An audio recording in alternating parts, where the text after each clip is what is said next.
This is lesson 1.7, solving inequalities. So we're going to be doing a bunch of different things with our inequalities. We're going to be solving them. Linear inequalities, we're going to solve nonlinear inequalities. We're going to look at the absolute value. And absolute value of inequalities are some real nuances here. And then we're just going to look at one quick modeling problem. Make sure when you're looking in your book, you've got a blue box. You need to know everything.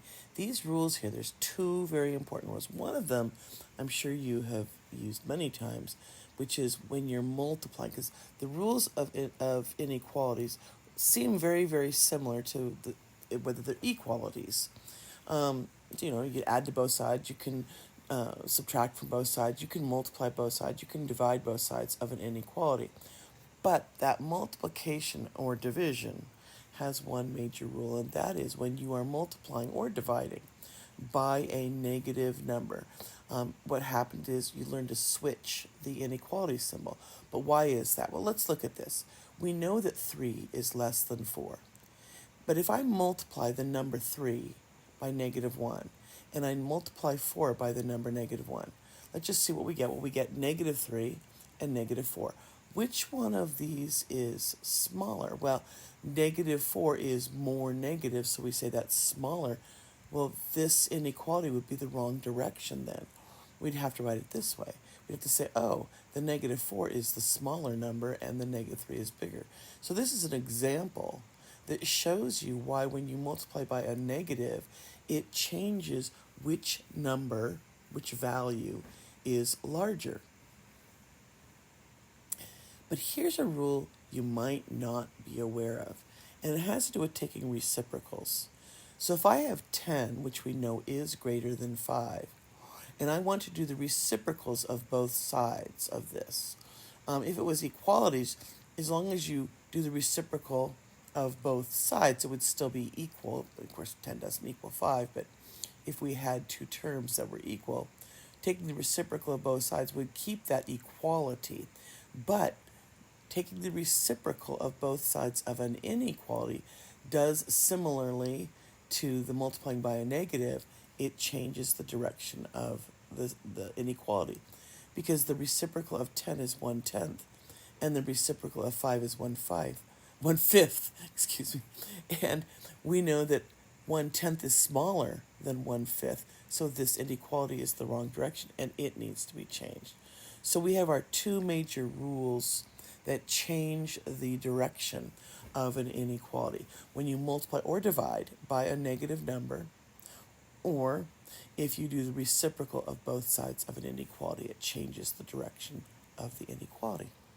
All right, let's just solve some. So here's our first one. You want to write this down. We don't like fractions. We say, okay, how do we do that? We want to eliminate that. So the first thing we're going to do is multiply by the least common multiple of all the denominators.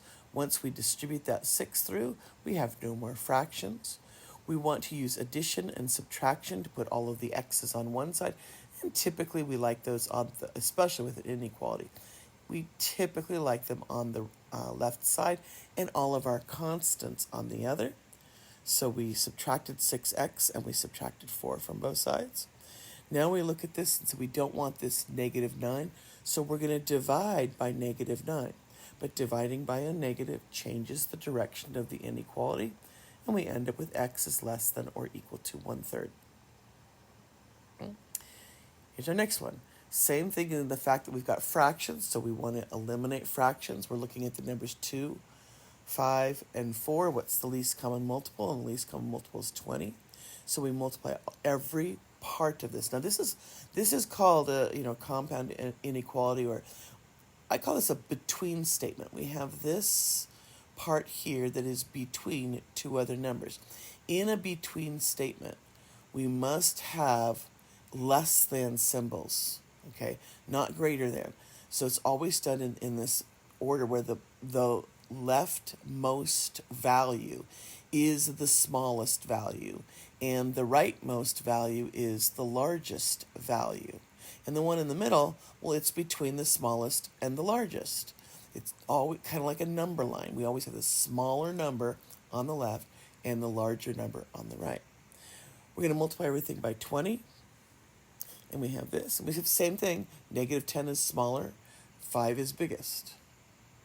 Now we're going to take care of this part in the middle, multiply that 4, or distribute that 4 through, and we're going to now subtract 20 from both sides, or all three parts of this. And lastly, we go, oh, I have this negative 12 that's being multiplied by x. So we need to divide everything by negative 12.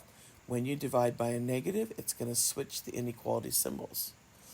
And we look at this, we go, wait a minute. We did all that and we simplified our fractions. But all of a sudden, it changed these. Remember I said a between statement has to have less than. Let's even look at this. 5 halves and 5 fourths. Well, 5 halves is bigger, 5 fourths is smaller. If we look at it a number line, 5 fourths is over here on the left, and 5 halves, 5 halves is over here on the right. So we need to rearrange, we need to write this number over, the same way we write a number line, because we're saying I want all the numbers between those two. So we write it this way. 5 fourths is smaller, and it is less than or equal to x, which is less than or equal to 5 halves. The way I say this, though, is x is between 5 fourths and 5 halves, including both of those points.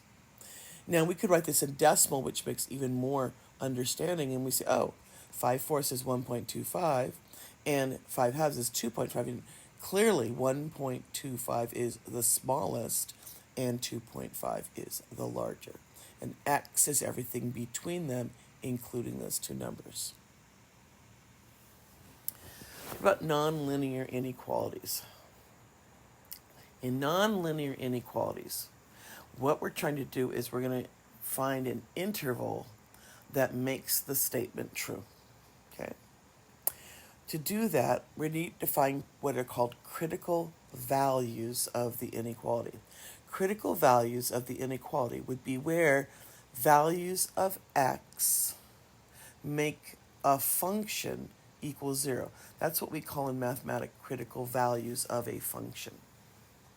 Let's see how that works. We're going to do it with what's called a sign chart. A sign chart is simply making a number line and finding some intervals where something is happening. So we're going to go through this problem. Make sure you make really clear notes on how we do this. So here we have a nonlinear inequality. Why do I say nonlinear? It's got x squared. So this is second degree. Second degree is not linear, it would be quadratic. Step number 1 is to compare with 0. So I'm going to put everything, all these terms on the left and compare it to 0. So I'm saying, oh look, see this quadratic? I want to know where this quadratic is greater than or equal to 0, meaning positive, which means if I had a parabola, it's where the parabola is drawn or graphed above the x-axis. So for step number, after we compare it to 0, that would be step number 1. Now we have a quadratic, we're going to factor it. We have these two factors, and now we're going to use that factorization to find the critical values. The critical values would be where does this equal 0? Not just greater than, but equal 0. And we find that the two places where this would equal 0 is 1/2 and -2. So the next step is to draw a sign chart, which is a number line, and we're going to put these two values on the number line. Here they are, -2, and I have a number line. And what I did was I made dashed lines because I'm saying this is where it's going to equal 0. And 1/2, and I'm put dashed lines like this, saying this is where that quadratic would equal 0. And over here on the left side, stacked, I have the two factors. On this sign chart, we're going to find out where each of these factors are positive or negative. That's the meaning of sign chart, positive and negativeness. So when I pick numbers less than -2, like a -3, you just plug in a -3 and say, I don't care what the value is, but is it positive or negative? If I plugged in a -3, 2x minus 1 would be negative. If I plugged in a -3 here, well, -3 plus 2 would be negative. So both of those would have negative values. Now in this interval, I want to pick a number between negative 2 and positive 1/2. Well, an easy number would be put 0. Plug 0 in here and say, is this going to be positive or negative? Well, it would be negative, it'd be negative 1. Plug in a 0 here, it would be 2, it'd be positive. So 2x minus 1 will be negative, but x plus 2 will be positive. Now we pick our last interval area here, numbers greater than 1/2. Pick 1. Plug in a 1, what do we get? Well, if we plugged in 1, we would get a positive result. If we plugged in a 1 here for x plus 2, we would get another positive. So here's my sign, again, my sign chart about positive and negativeness. Now that we've got our sign chart, we go back to the meaning of this. And this factorization says, when you multiply these two factors, we're always going to get either 0 or positive. So I'm looking at this sign chart. I'd be multiplying these two areas here. Well, a negative times a negative is a positive. Yes, this is good. Here, a negative times a positive, that's going to be negative. We don't want negative. We want positive. And this is positive times a positive. That's going to be positive. So we're looking where the product is positive or equal to 0. And these, highlighted in yellow, are the two intervals where that's going to be true.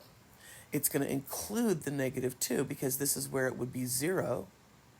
It's also going to include 1/2 because that's also where the product would be 0.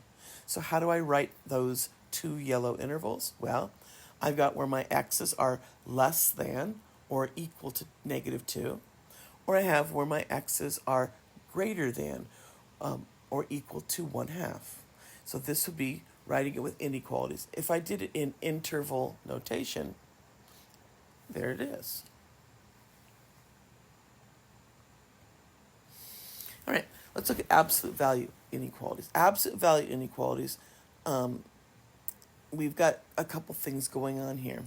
When you have absolute values with less than symbols, you always end up with a graph that looks like this.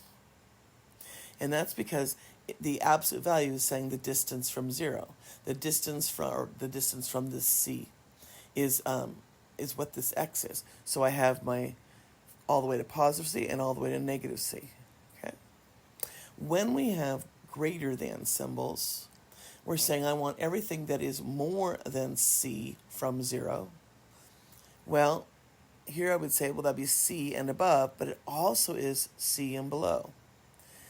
So these are the differences between the greater than and less than with inequalities. The first two here, when it's absolute value less than, we get what is called between. When we have greater than, an absolute value is greater than, we have either more than C or less than C. So it all depends on whether we're talking about absolute value is less than a number or absolute value is greater than a number. So let's look at a problem. Here we have 3 minus the absolute value. First of all, we have to isolate the absolute value. So we're going to subtract 3 from both sides. Now we have this negative. We don't want that negative, so we're going to multiply both sides of the inequality by negative 1, which will change the direction. So now I'm looking at this, and I have an absolute value and then greater than. Looking at over here, greater than is always going to give me a more or less than, meaning two inequalities. So I need to write that. I'm going to have 2x plus 4 is going to be more than 2, or I'm going to have 2 plus 4x is less than negative 2. Because we know we get the positive and negative results when we take off the absolute value bars. Now we solve each of those inequalities, and we have our final answer. X's that are less than or equal to 3, or x's that are greater than or equal to negative 1.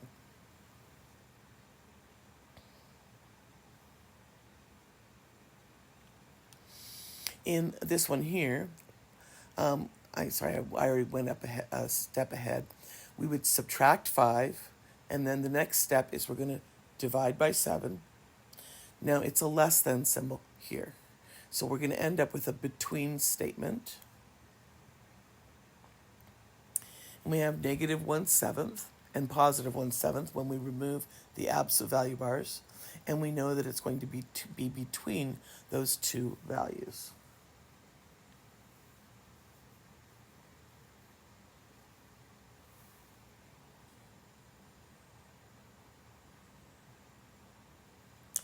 And now we're going to solve by subtracting 2 from both sides. And I'm going to do that as fractions. And I end up with the between statement that negative 15/7 is less than x, which is less than negative 13/7.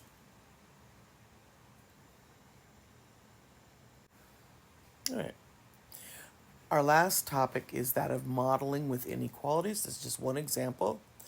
And so this is an example where it's saying what interval on the Celsius scale corresponds to this. Well, let's just say someone said, I need a temperature in Fahrenheit between 50 degrees and 95 degrees Fahrenheit. We want to write the same inequality, but using Celsius, not Fahrenheit. Now, you could figure out the conversion of 50 degrees Fahrenheit and just convert that number. We could just convert 95 degrees into Celsius and write that number and then change it to Celsius. But we're going to do this thinking about how we would change F. So first of all, we need to know this is the equation, the formula for converting from Fahrenheit into Celsius. You would have your degrees Fahrenheit, you would subtract 32, and then multiply by 5/9. So we're going to do that and make this innermost part here look the same. Well, that's what I'm saying when I say convert 50 degrees into Celsius. I would be using this. So let's look at it as an inequality. I would subtract negative 32 from everything. I would then multiply everything by 5/9. And when we do that, this middle part here is no longer this formula. It is Celsius. And we have 10 is less than the temperature that we're interested in is less than or equal to 35. But these now are degrees Celsius because we're comparing with the Celsius range. And that's the end of a modeling problem with inequalities.